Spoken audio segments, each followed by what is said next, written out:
নমস্কার। আজকে সকাল থেকেই জন্মাষ্টমী উপলক্ষে বাড়িতে তোড়জোড় শুরু হয়ে গেছে। তো প্রথমেই এখানে তালটাকে গুলে নেওয়া হচ্ছে, আর এক পাশে বসিয়ে দিয়েছে পায়েস।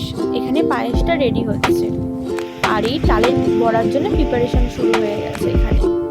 আর এখানে গোপালকে স্নান করিয়ে নেওয়া হচ্ছে। প্রথমে গোপালকে ঘি মধু দিয়ে ভালো করে মাখিয়ে নেওয়া হয়েছে, তারপরে জল আর দুধ দিয়ে গোপালকে স্নান করিয়ে নেওয়া হয়েছে।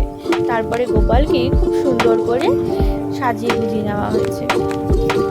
দেখুন কি সুন্দর লাগছে না দেখতে। আর আমি সিংহাসনটাকে বেলুন আর টুনি লাইট দিয়ে ডেকোরেশন করেছি। এখানে পরে মা সন্ধ্যাবেলায় আবার গোপালকে ভোগ দিয়েছে, আর এখানে দোলনায় বসিয়ে দিয়েছে। আর কি সুন্দর গোপাল দোল খাচ্ছে। আর সন্ধ্যাবেলার আজকে বাড়িতে মেনু ছিল ছোলার ডাল, লুচি, ফ্রাইড রাইস, আলুর দম। ভিডিওটি যদি ভালো লেগে থাকে অবশ্যই ফলো, লাইক এবং শেয়ার করে দেবেন। টাটা।